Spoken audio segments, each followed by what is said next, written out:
نحمده ونصلي على رسوله الكريم. أعوذ بالله من الشيطان الرجيم. بسم الله الرحمن الرحيم.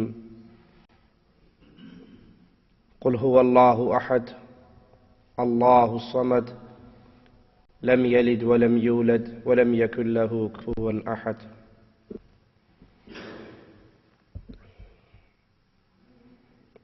اس دھرتی پہ سب سے پیاری اور عظیم جگہ، اللہ کو سب سے زیادہ پسندیدہ،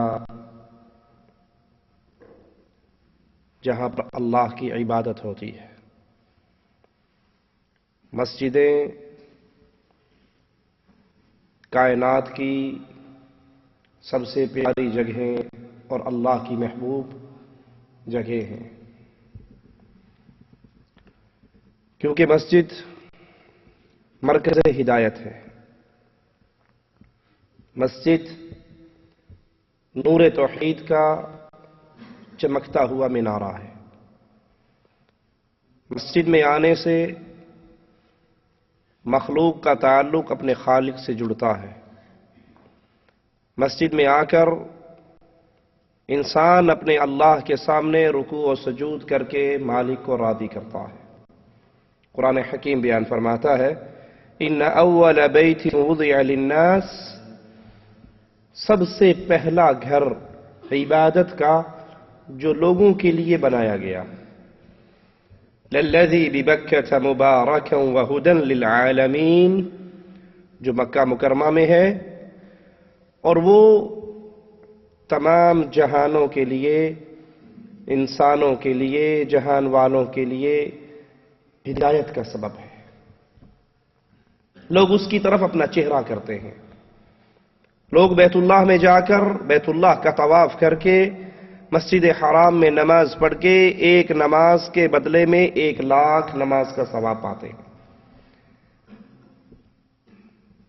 مسجد میں جانے کا اللہ نے اپنے نبی کو حکم دیا ہے، لَمَسْجِدٌ أُسِّسَ عَلَى التَّقْوَى، جو مسجد تقوی کی بنیاد پر، اللہ کے خوف کی بنیاد پر بنی، من اول یوم احق ان تقوم فیہ، پہلے ہی دن سے اس مسجد کے قیام کا مقصد اللہ کی عبادت، اللہ کا خوف، اے نبی اس میں قیام کیجئے۔ تو مسجدوں کو آباد کرنے کا حکم اللہ نے اپنے انبیاء کو دیا۔ مسجد کی تعمیر اتنا عظیم عمل ہے، امام الانبیاء علیہ السلام مدینہ پہنچنے سے پہلے کچھ دیر قباء میں قیام کرتے ہیں تو وہاں بھی مسجد کی تعمیر کرتے ہیں، اور جب مدینہ میں پہنچے امام الانبیاء علیہ السلام تو پہلی فکر آپ کو اللہ کے گھر کی تعمیر کی تھی۔ اس زمین کو لے کر نبی کے ہاتھوں سے دھرتی پہ بننے والی آخری مسجد۔ صحابی فرماتے ہیں، ہم نے امام الانبیاء علیہ السلام کو دیکھا جس طرح باقی لوگ مسجد کی تعمیر میں گارا اور اینٹیں اٹھا کر، سامان اٹھا کر مسجد کی تعمیر میں مصروف ہیں، خود محمد الرسول اللہ صلی اللہ علیہ وسلم ان کے شانہ بشانہ مسجد کی تعمیر کے کاموں میں خود مصروف ہیں۔ آئیے احادیث رسول کریم صلی اللہ علیہ وسلم کی روشنی میں مسجد کی فضیلت کو سنتے ہیں۔ صحیح بخاری میں ہے، اللہ کے حبیب علیہ السلام نے فرمایا، جو اللہ کی رضا کے لیے مسجد بنائے، اللہ اس کا گھر اپنی جنت میں بنا دیتا ہے۔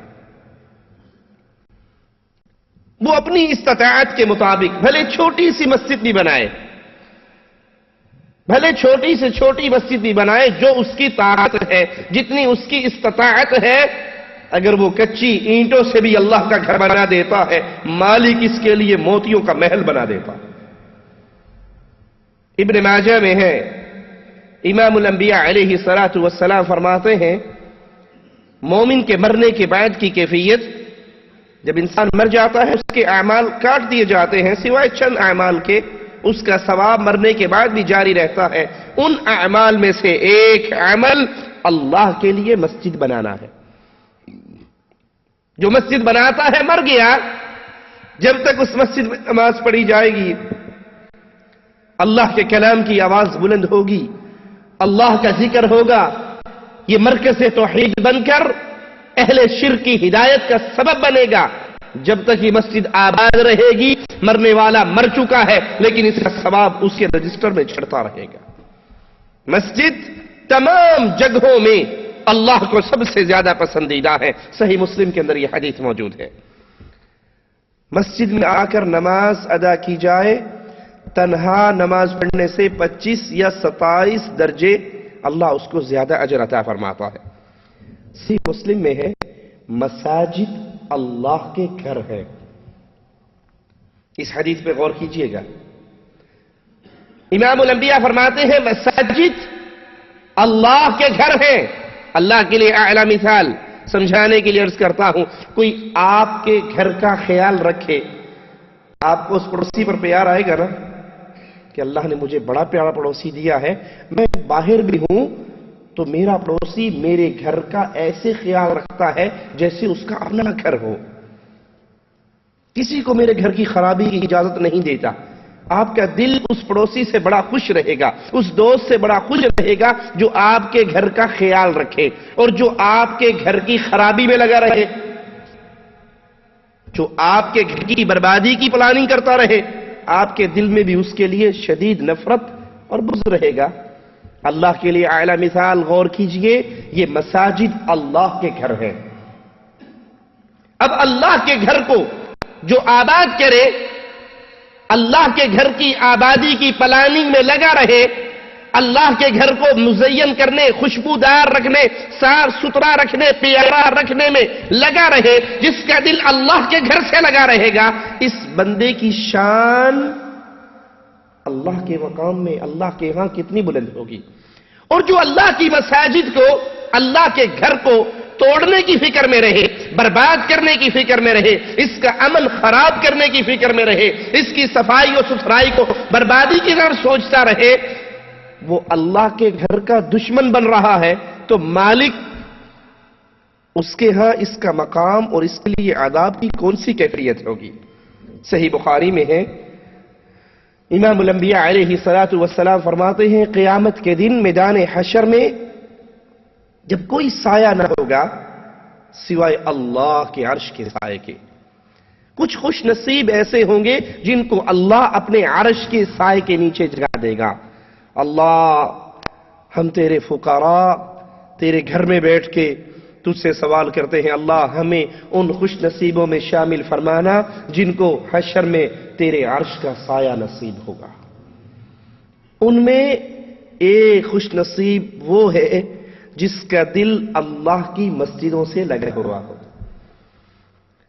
جو اللہ کی مسجدوں سے محبت کرنے والا، مسجدوں کو آباد کرنے والا، مسجدوں سے جڑا ہوا، مسجد سے محبت کرنے والا، قیامت کے دن جب سورج سر پہ ہوگا، 1 میل کے فاصلے پر ہوگا، اس نیک نوجوان کو اللہ اپنے عرش کا سایہ نصیب فرمائے گا۔ ابن ماجہ میں ہے، مسجد میں آ کر نماز پڑھنے والا، اپنے کمروں میں نماز پڑھنے والوں، اپنے گھروں میں نماز پڑھنے والوں، اس حدیث پہ غور کرنا، اور اللہ سب سے پہلے کہنے والے کو غور کرنے اور عمل کرنے کی توفیق عطا فرمائے۔ امام الانبیاء فرماتے ہیں، جو شخص اللہ کے گھر میں مسجد میں آ کے نماز ادا کرتا ہے، اللہ اتنا خوش ہوتا ہے جتنا کوئی غائب انسان جب اپنے گھر والوں کے پاس لوٹ کر آتا ہے تو گھر والے خوش ہوتے ہیں۔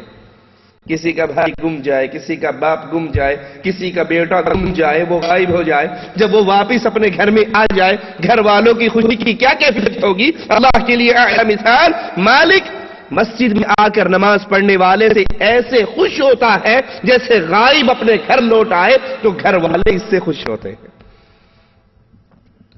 اتنا بڑا مقام سننے کے باوجود ہم کرکٹ میچ کے لیے اپنی نماز چھوڑ دیں، ہم ڈرانے کے لیے مسجد کی نمازیں چھوڑ دیں کہ کوئی بات نہیں، ابھی تو میچ چل رہا ہے، یہ بیٹنگ اور بالنگ دیکھ لیجئے، باقی نمازیں 5 اکٹھی کر کے رات کو سونے سے پہلے پڑھ کے سو جائیں گے۔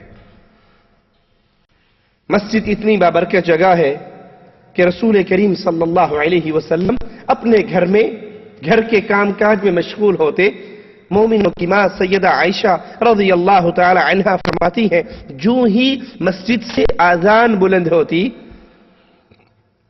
اللہ کے حبیب علیہ السلام ایسے کھڑے ہوتے جیسے ہمارے ساتھ ان کا کوئی رشتہ نہیں ہے، ہمیں جانتے بھی نہیں ہیں، ہمارے ساتھ کوئی تعلق نہیں. جو ہی اذان کا آوازہ امام الانبیاء کے پردہ سماعت سے ٹکراتا اللہ کے حبیب ایسے کھڑے ہوتے جیسے ہمیں جانتے بھی نہیں ہے، اور فوراً مسجد کی طرف اپنا چہرہ کرتے اور اللہ کی مسجد میں داخل ہوتے. نبی کو مسجد سے کتنا پیار، نبی کو مسجد سے کتنی محبت. سفر سے واپس آتے، جب انسان سفر سے واپس آتا ہے اس کا جی کیا چاہتا ہے؟ جس سے اس کو سب سے زیادہ محبت ہوتی ہے اسی کا چہرہ دیکھنے کو جی کرتا ہے. کسی کا دل چاہتا ہے اس کی بیوی دروازہ کھولے، کسی کا جی چاہتا ہے اس کی والدہ دروازہ کھولے، کسی کا جی چاہتا ہے اس کا لاڈلا بیٹا دروازہ کھولے. اللہ کے حبیب علیہ السلام جب سفر سے واپس آتے تو سیدھے پہلے اللہ کے گھر آتے، مسجد میں آتے، 2 رکعت نماز ادا کرتے، پھر اپنے گھر میں جاتے. غربت کی نوبت، فقر و فاقہ کی نوبت آتی تو امام الانبیاء مسجد کا رخ کرتے، مسجد میں آ کر اپنے اللہ کے سامنے دعائیں کرتے. غم اور پریشانی ہوتی مسجد کی طرف جاتے. کسوف یا خسوف ہوتا، چاند گرہن یا سورج گرہن ہوتا، اللہ کے حبیب علیہ السلام خوف اور پریشانی کے عالم میں مسجد کی طرف جاتے. طبیعت بے چین ہوتی مسجد کی طرف جاتے. وفات کے قریب امام الانبیاء علیہ السلام اتنے بیمار کہ ہمت خود چل کر جانے کی نہیں، اپنے 2 صحابہ کو بلاتے ہیں، ان کے کندھوں پہ ہاتھ رکھتے ہیں اور ان کے سہارے مسجد کی طرف جاتے ہیں. بیماری کی یہ کنڈیشن ہے کہ آپ کے قدم، آپ کی انگلیاں یوں زمین پہ گھسٹتی ہوئی جا رہی ہیں، اور اس کیفیت میں اللہ کے رسول صلی اللہ علیہ وسلم مسجد میں پہنچتے ہیں. اگلے دن اللہ کے حبیب کی اتنی بھی ہمت نہ رہی کہ وہ کسی کے سہارے سے ہی مسجد چلے جائیں. اپنے حجرے سے پردہ اٹھاتا رہے. پردہ اٹھا کر امام الانبیاء علیہ السلام اپنے اصحاب کو دیکھتے ہیں. مسجد آپ کے باغ سے لہرا رہی ہے، صحابہ جماعت سے نماز پڑھ رہے ہیں، آپ کے سارے صحابی مسجد میں موجود ہیں. آپ کا چہرہ محبت اور خوشی سے کھل اٹھتا ہے. جو مسجد کو آباد کرے وہ مومن ہوا کرتا ہے. یاد رکھنا، مسجدیں اس کی آبادی مومنوں کی ذمہ داری ہے. قرآن حکیم بیان فرماتا ہے انما یعمر مساجد اللہ من آمن باللہ والیوم الآخر. مساجد کو وہ آباد کرتے ہیں جو اللہ پر ایمان لے کر آئے اور آخرت کے دن پہ ایمان لے کر آئے. مشرکوں کو مسجد آباد کرنے کی اجازت نہیں، اہل شرک کو مساجد کو آباد کرنے کی اجازت نہیں، اور نہ ہی ان کے نصیب کے اندر مسجد آباد کرنا ہے. یہ تو 7 شریف کو آباد کرتے ہیں، یہ گجرات شریف کو آباد کرتے ہیں، بابے ڈولے شاہ کے دربار کو آباد کرتے ہیں، ایٹ شاہ کے دربار کو آباد کرتے ہیں، کاکی تاڑ کے دربار کو آباد کرتے ہیں، گھوڑے شاہ کے دربار کو آباد کرتے ہیں. مسجدیں کون آباد کرتا ہے؟ من آمن باللہ، جس کا رشتہ غیر اللہ سے ٹوٹ چکا ہے، جو قبر والوں کو حاجت روا مشکل کشا نہیں سمجھتا، ایک اللہ کی توحید پر ایمان لے آیا ہے، یہ مسجدوں کو آباد کرتے ہیں. اور جو شرک کرتا ہے وہ درگاہوں کو آباد کرتے ہیں، وہ درباروں کو آباد کرتے ہیں، وہ قبروں پر میلے لگا کر اس کو آباد کرتے ہیں. مسجد کو آباد کرنا ان کا نصیب نہیں ہے. یہی وجہ ہے اپنے ماحول اور معاشرے میں لوٹئے، مسجدوں اور درباروں کی سنگم کو دیکھیے. دربار ہے، ساتھ مسجد بنی ہے، مسجد بے آباد ہے اور قبر کا طواف ہو رہا ہے. مسجد ویران ہے اور جمعرات کو قوالی دربار پہ ہو رہی. یہ اہل شرک ہے، ان کو لائق نہیں یہ اللہ کے گھر آباد کرے. اور مساجد کی تعمیر کا مقصد صرف اللہ کی عبادت ہے.